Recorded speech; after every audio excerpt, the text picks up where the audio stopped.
So hello friends, good evening. So দেখতেই পাচ্ছ আমি সন্ধ্যে সন্ধ্যে বসে দিয়েছি রাতে ডিনার। আর রাতে ডিনারে আমি আজকে করবো চিকেন কষা।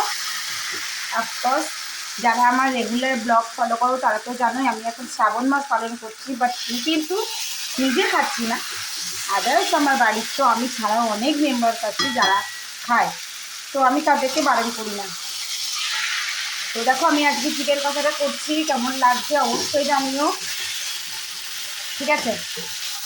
আর আমিও আজকে সেই সেম প্রসেসেই করেছি। চিকেনটা আগে ফ্রাই করেছি 80%, তারপর আলুগুলো ফ্রাই করেছি, তারপর আমি পেঁয়াজটা কষিয়ে মশলাটা তৈরি করে নিলাম, তারপর আমি এখন আলু আর চিকেন দুটোই দিয়ে দিয়েছি। আর পাশে যে বাড়িটাতে তুলে রেখেছিলাম এই বাড়িটাতে করে আমি এখন বসিয়ে দেবো একটু গরম জল।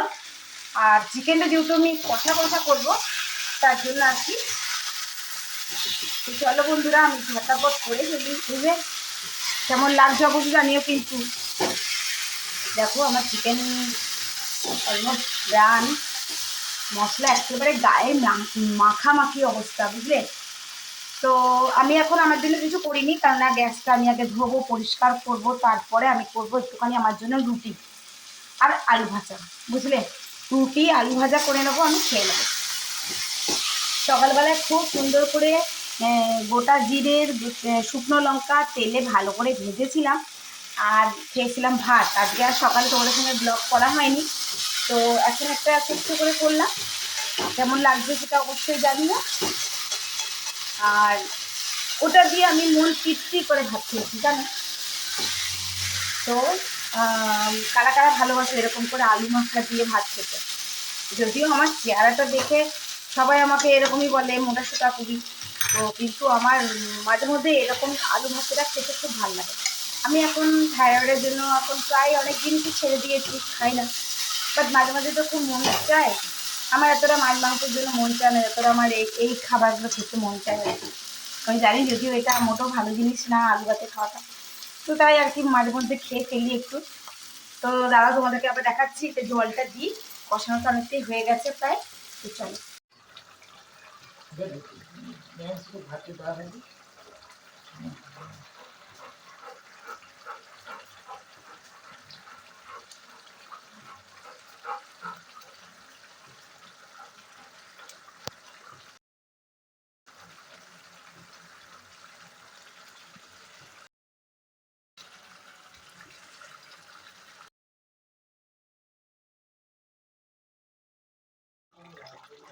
সো একেবারে ঝাটসে রেডি হয়ে গেছে দেখো আমার চিকেন। এক বকর ঘুরছে, আমি ঝোলটা একটু মারবো, তারপর রেডি হয়ে গেল আমার চিকেন কষা। ঝোল একবারেই গা মাখা রাখবো, আমি একদমই বেশি রাখবো না। এই দেখো আলুগুলো খুব সুন্দর সেদ্ধ হয়ে গেছে। আলুগুলো আমি ফ্রাই করে নিয়েছিলাম। তো চলো এখনকার মতন টাটা, গুড নাইট।